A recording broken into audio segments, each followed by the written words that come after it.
welcome to tonight's episode of the Uncorked Corner podcast. I'm Bianca, I'm here with Nick, and our special guest here, Corinne from Mexigin.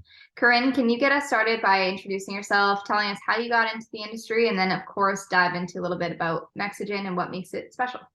Absolutely. Thank you so much for having me, Bianca and Nick, tonight.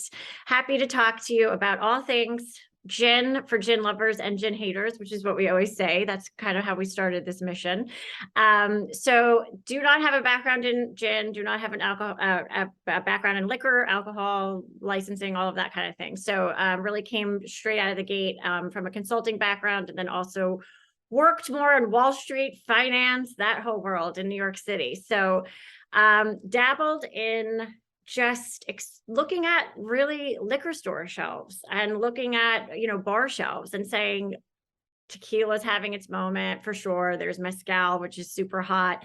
Lots of different types of flavored vodkas, lot going on with rum and buckets and this and that. And we just sort of looked at, my business partner and I just sort of looked at the gin selection and said, there's some experimentation going on, which is great. And a lot has happened since the pandemic, but not as much activity there. So pre-pandemic, my partner and I started just sort of experimenting with flavors. I love to cook. I love spice. There's always sort of a bottle of Cholula or Hank's or something nearby. So said, what's happening with what is gin, right? It's a very almost botanical forward. A lot of the gins go botanical forward. So said, okay, well, why don't we try and take it and heat it up? Give it a little bit of a zhuzh and put it in some drinks that may or may not be typical gin drinks. And that's what we did. So lots of trial and error, lots of flavor profile testing later.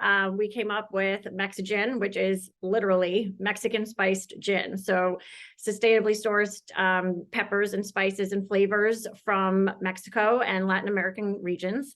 And that's how we got to Mexigin. And, our goal was really, in the beginning, and I hopefully we're accomplished it, is to set out to sort of create a gin that's like a sipper. So, something you can have neat, something you can have on the rocks. Most people do not go to the bar and order, gin straight. So something along those lines, because I do like a scotch or a bourbon or something like that myself, as well as something where you could almost kick up the heat in a traditional gin drink. So think like Negroni, but with a little bit of a kick. And then also take it and really kind of rock the world of non-gin drinks. So when you're thinking about a Manhattan or, espresso martini, things along those lines. And certainly, we've kind of really run the gamut here as far as how people have been, mixologists particularly, have embraced it and have been using it. So that was our goal.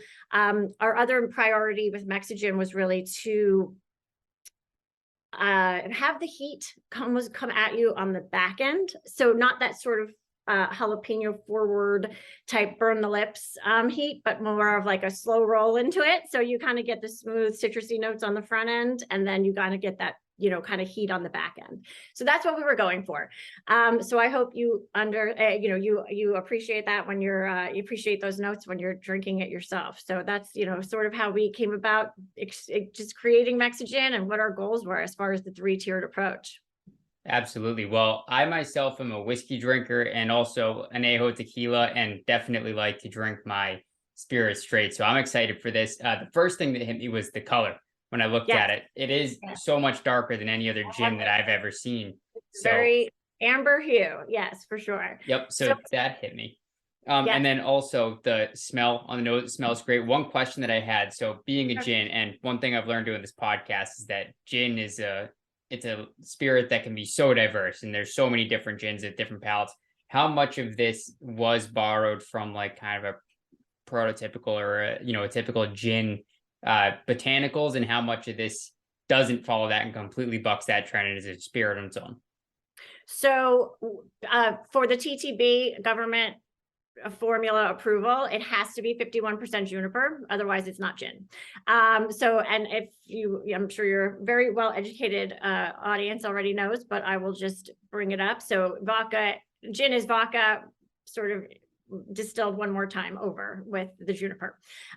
So to get that distillate approval, you have to have the 51% juniper. So that's, obviously we stuck to those guidelines, but then we really went deep in for the different spices, flavors, and peppers that would bring out that heat, like I said, on the back end. So that's really what's appealing to, as I mentioned, mixologists who have played with it, because it gives them that layer of flavor that's kind of being built from, yes, it's gin, so it has those notes that are the traditional gin, but then on top of that, you're building in those layers of flavor that kind of hit as you drink it. And I personally very much enjoy gin, so this is obviously new for me in terms of the flavor profile. But the most common thing that I hear from friends, family, and other people I meet and that don't like gin, or they're self-proclaimed to just don't like it. And I always ask why. And the typical response is because it tastes like Christmas trees, which is such a, it always comes up. So what is that? And are they going to find that in yours? I'm imagining no, but can you touch on that a little bit? Yep. No, 100%. So if you let me kind of talk about this in two ways. So there's sort of the on-prem success we've had with Mexigin, which answers one of your questions, and then off-prem. So I just want to kind of go into it. So it's kind of funny. So when we first came out of the gate, we were, like I mentioned, we kind of came out of the gate in pandemic, which was a little crazy. And we immediately were embraced by the David Burke restaurants. And I think you guys are in Massachusetts, if I'm not mistaken, in that region. But David Burke is a pretty well-known chef in New York, New Jersey, and the tri-state. So we ended up on a number of his menus and a variety of cocktails. And Bianca, it's funny because the very first drink we had on his menu was called an Act of Contrition, and it's a riff on a French 75, which I've listened, and I think that's one of your faves. So it's champagne and Mexigin and passion fruit. So, and actually David Burke named it himself, actually, because it was on a brunch cocktail. So to answer your question there is definitely not that pine, kind of like Christmas tree, grandma's perfume. We've heard all of those things, notes to it. It's definitely, like I said, it kind of takes a regular, like a classic cocktail and elevates it to another level. It just sort of adds that little bit of heat where if something's super fruity, almost like think super fruity sangria. Sometimes sangria for me is a little too much sweet. This kind of cuts through that. Very fruity. We recently just did a shoot out in Vegas with Todd English, a different celebrity chef, and he was noting, it's a kind of a modern twist on a classic cocktail. It's the way he likes to cook. So he was, kind of promoting Mexigin that way, and that he does fire and he does heat and he does peppers. And that's sort of where this goes, but it's on, again, the back end. Second part of that, like I promised, was the off-prem conversation. So when I first started doing liquor store tastings, I would actually, in fact, not tell anyone that this was mine. I would just act as a brand rep, and people would walk in and say, I absolutely hate gin, no gin, no gin. And I would sample with a margarita, and people would be like, that's disgusting. It's just a natural inclination. And I totally get it, because I probably have done it myself. And by the time they left, they were ordering bottles. They were buying bottles off the shelf, 3 bottles, 2 bottles. My son would love this. I'm sending it to, my aunt, to my uncle, whatever, my kid in college. So it was definitely a different interpretation of doing the gin thing. And people would walk in and say all of those things. And I literally had someone say, I've always hated gin, but I love this gin. So that was when we knew we were sort of onto something in a liquor store where we sold out every single bottle. So it was great feedback. And I just, I tasted this myself here. So what I first noticed on the tasting, definitely you get those botanicals kind of heavy on the front there. It's nice and refreshing, and you do kind of get that freshness off of it. And then in that back end, that spice really does come through on the back of that tongue and in the throat. But you're right, it's not like an upfront, like, oh my God, my tongue burns type of spice. Now, I'm big into spicy food, so I'm going to give that disclosure. I'm the type of person that someone asks me to do something spicy, I say no, and then they eat it and their head feels like it's going to blow off. But I'm not getting too much spice on it. You're just getting that nice heat off the back of it. Yeah. Really nice. And that was, and Nick, that's actually how it started. Was one of the first things we played with was the Manhattan, like a classic Manhattan, because I do like, like yourself, a Scotch and bourbon. And that was sort of when we were like, wow, this is like some, you know, it was a Manhattan that kind of left you with that little bit of like wanting a little bit more for the next sip, because you're like, oh, there's something unexpected there at the end. It doesn't sort of fall off, which sometimes it can, and it just depends on, you know, what you're mixing it with. And trust me, I'm not putting down any other brands in any way, shape, or form. We're fans of all of them, but it's just an interesting take to have that little bit of elevated heat. And having this color to it, and you know, having this sort of flavor. One thing that's hit me. So, what is this? What's the process for making this with barrels and things like that? Is this being finished in certain types of barrels or aged for any certain amount of time? No, so that's a big question we get all the time. So it's not, it's actually, it's a distinct different process than what you would normally have in an aged barrel. So this is a regular distillation process, not aged or in a barrel at all, like as far as that goes for the process of maturation. So this is maceration, but not maturation. So it's just a regular process where we are literally using just the gin is being infused with all of these types of, you know, different flavorings. So it doesn't have to go through an aging process. It's just flavored, and the color is completely 100% natural. Everything is natural, you see. It's just, it really derives from the different peppers and spices that we're using. It's a secret it's the secret, you know, Heinz 57 KFC recipe. And you had mentioned that, you know, obviously you're not putting other brands down. And I look at it from, this is such a great community. And that's why Nick and I love this, is that there's so many different spirits and they all meet different people in different places. And there's really not, you know, you might have a favorite, but for us, we enjoy everything, right? Exactly. Yep. And I love that you can make different cocktails with this. So it's not just like, you know, your gin and tonic that you would think, all right, gin and tonic, French 75, you know, there's those couple of cocktails that are really well known.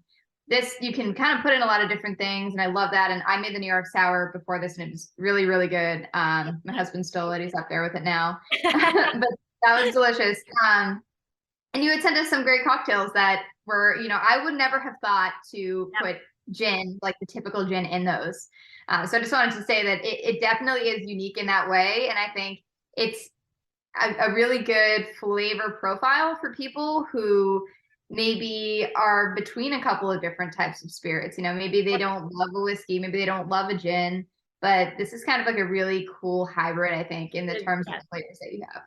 Thank you so much. Thank you for saying that. It definitely is. A hybrid's a great word for it, because it's really people who love gin. We did a gin club, you know, sort of a gin tasting in New York City, which is pretty critical as far as, you know, people's tastes and things like that go. And everybody there embraced it, loved it. We did get pushback on the botanicals, I'm not gonna lie.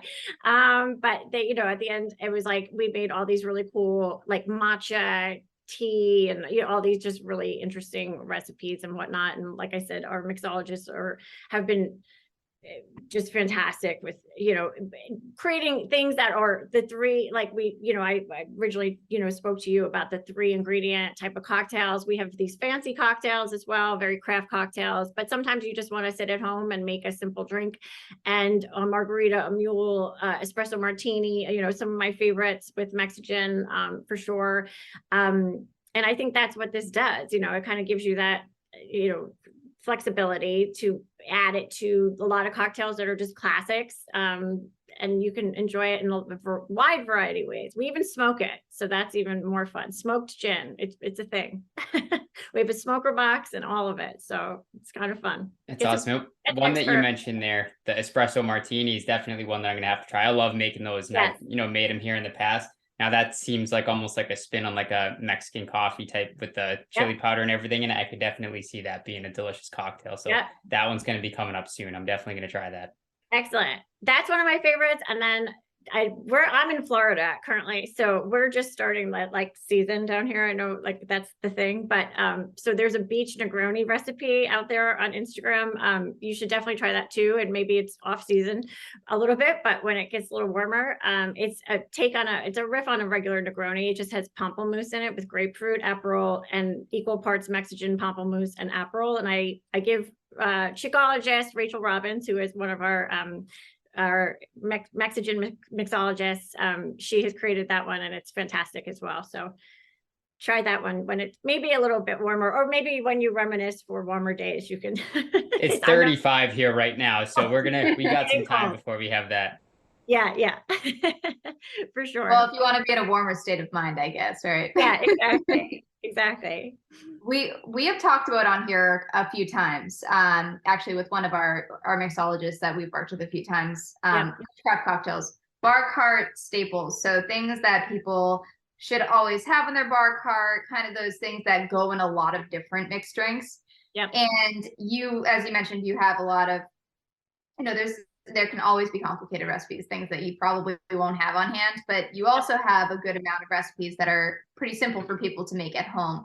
Yep. Can you give us an example of what one of those kind of bar cart staple recipes might be if I was to go buy this tomorrow without having to break the bank on a whole bunch of different ingredients? Sure, absolutely. I mean, it's actually funny because when we first started this, we were working with what we had. So it was, sort of open the fridge and go, and does this work? It was just sort of like, okay, we like it neat. We like it on the rocks. The next step is, does it work with ginger ale? So I always joke, it's like the Mexigin ginger ale, because it just is a natural, it's like an easier way to kind of whip up a mule if you don't even have ginger beer. And I conveniently have a mule here, but I'm just really, even if you don't have ginger beer, like a little lime, which most people have, kind of lying around, and like ginger ale and the Mexigin gives it like an extra little kick. I think that's a great, easy, just entree in to get, and then you see the heat and how it works and how it plays. So that definitely is one that comes to mind. Another one is bizarrely, a White Russian, which is sort of like an older drink, but with like the Kahlua and the milk and the kick of Mexigin. Like I always say, like it's a great drink for, like, it's like a refreshing, like almost like end of night type of drink. It's the opposite almost, Nick, of an espresso martini, but it has that like cooling factor. And it's like a lot of people have that actually sitting around in their bar cart. So it's like, if you have an extra bottle of Kahlua lying around, pour it in and mix it up. And it's like a little nice, like end of, like, especially in the winter, it's a really good one. So lots of experimentation there, but a mule, like I said, I mean, margarita, even when I would do those liquor store tastings, I would do it in a margarita mix and just add in, the Mexigin. And it's just, it's simple, easy way to cut through that super, super sugary, which sometimes is a little bit like tartish or too sweet. And the Mexigin kind of plays well in that space. And to piggyback off that, one of my favorite simple cocktails that I really just keyed into this year was ranch water. So you take like Topo Chico or some sort of sparkling mineral water, Blanco tequila, and some lime, and then tahini for the spice. Swap out the tequila for this. I think that would be a perfect fit along with that. And I think that could be another delicious, really simple one for anyone listening. Yeah. And I mean, even just simple, like pineapple juice, grapefruit juice, like all of those types of, like anything you have that's like around, lying around, that's a like sweet flavor. I mean, another one of my favorites is it's called a Mexigin Sunset, and it's like a puree of raspberries, and it's delicious. Like it works in that very kind of whatever you have lying around, puree it up and throw in the gin, and you have a cocktail. So throw it on ice, or it's really, really, it's good with all of that type of thing. So agreed. And with the season, one of the things that I've been playing around with a lot is the idea of like the spiked cider or the mulled cider. Yep. And I can definitely, kind of based on what you said with the like heavier, milkier drinks with this, I could definitely see the spice working in that. I can imagine it would also be great in something like a spiked cider, or like one of those warmer kind of fall comfort drinks. Absolutely. Have you put it in any warm cocktails? And yes, actually, we've done a mulled cider. Another mixologist who I will shout out, Chris James, up in New Jersey and New York. He did a mulled cider warm. It was amazing, so delicious. So absolutely it works. And we've done it in like an apple pie dessert type of drink. So good with the cinnamon. Yeah, all of those drinks work, which is again, like part of what we were trying to accomplish with Mexigin was, people think gin traditionally, it's like, okay, gin and tonic ends in Labor Day or like white pants, right? Like it's sort of like the connotation. But it's like bringing it year round and making it that gin by the fireplace, gin at a steakhouse, gin like just as a sipper, and also to your point, 100% fall cocktails, winter cocktails, just something that can be year round. So 100% you're on point with all of those things. But then again, like the fun, sort of fruity ones, but the fall and winter malt ciders, anything that's, I love the fall. So I totally embrace all those drinks. So 100%. And and then it works with like Prosecco and champagne. So it's kind of pretty versatile. It is interesting when you have a spirit like this that can really cross over into those seasons. And, when Bianca mentioned winter cocktails thing, hot toddy came to mind. I feel like any sort of booze that you want to throw in with tea always ends up working. And this with the botanicals and that heat, I feel like would work really well with it as well.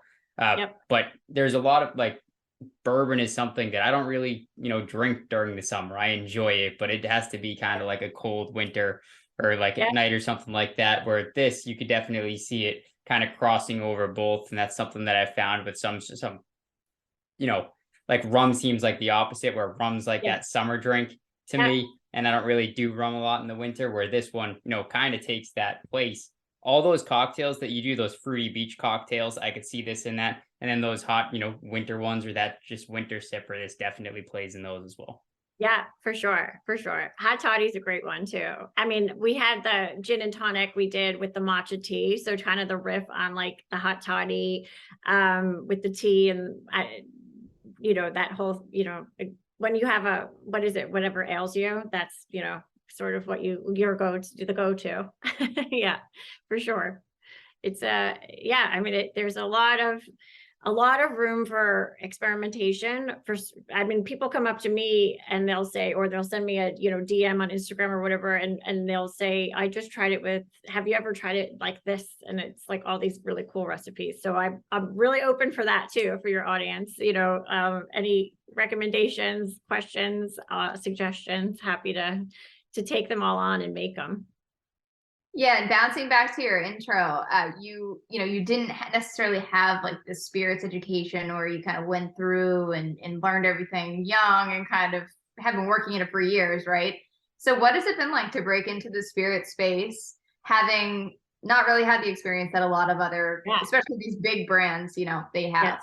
It's eye-opening is the word I'd use. It's an experience. It certainly is. And actually, to parlay, it's a great question, because I am currently in the process of actually building a consulting business off of this. So for, again, your audience who may be listening and interested in learning a little bit more of the business side of the world, I have been, kind of building this business myself. So to break into the business, it's an entire education. I feel like you could almost like major in it in college. Like there's so much to learn between the state and the federal and the state by state regulations and the TTB. And, I'll just use this as an example. This is different than this. That's different than the formula. That's different than the label. Like every single component of this is completely different as far as getting approvals and all of that.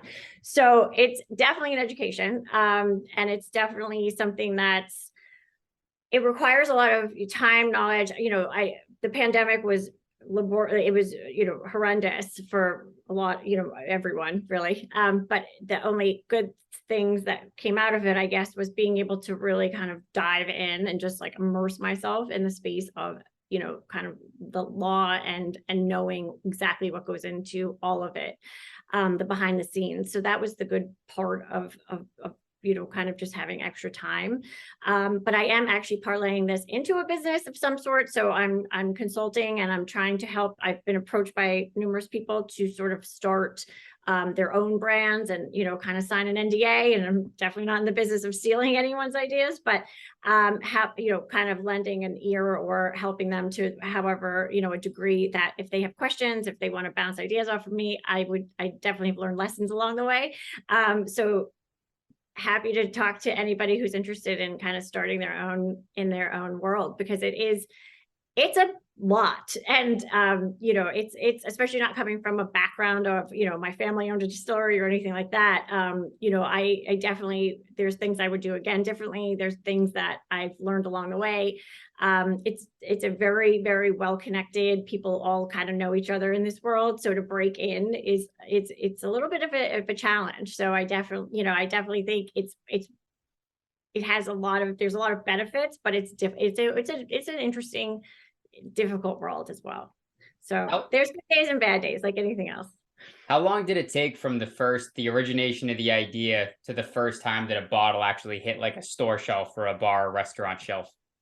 It was a couple of years. With the trial and error. The flavor is, really the juice, as they say. It takes a bit to get to that sort of, this is it, nailed it place of, this is, kind of what your vision is. Then you kind of play with it, and then it's like, okay, now we have to replicate it. That's the hard part. Replicate it so it can sit on shelves for who knows, like it has to sit in a pallet. So it can't just be something that works for the next 30 days. It has to be replicated to the point where it has shelf life. So was there like a scientific method that you use here where you taking notes? Do you have a certain batch numbers before you finally got the number one? There was some like back of the napkin stuff happening for sure. Yeah. Yeah. We recently had Jackie Summers from Sorel Liqueur on. He was telling us, he knows the number. It was like number 624 was the batch that it took him. He was just toiling away in his kitchen.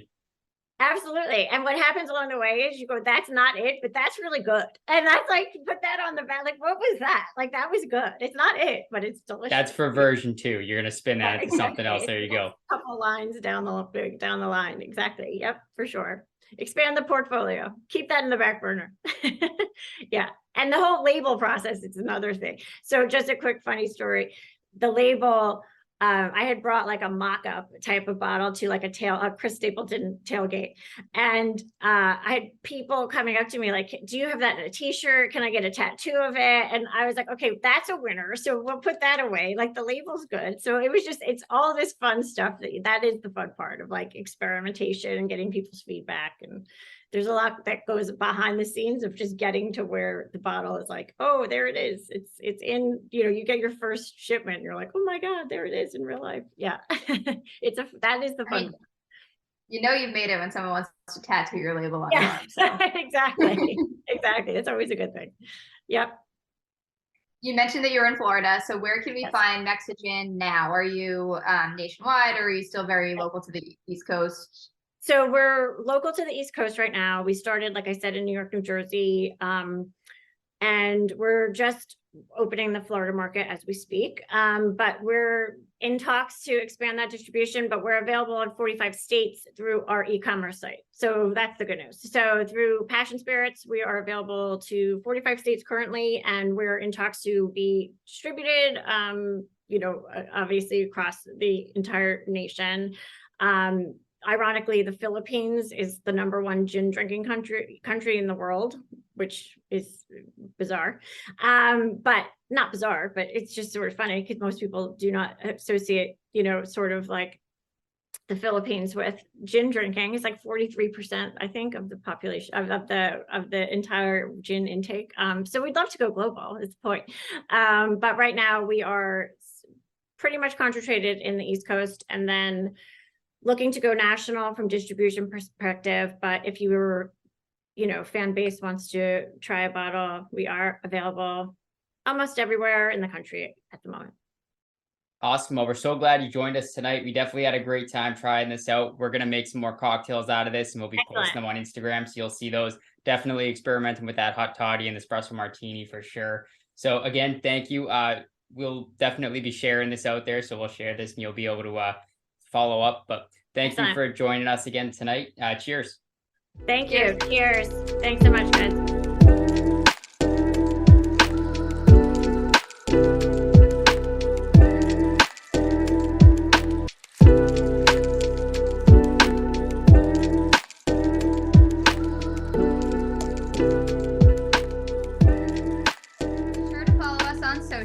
Uncorked Corner and on the blog at uncorkedcorner.com for a taste of more food and beverage content.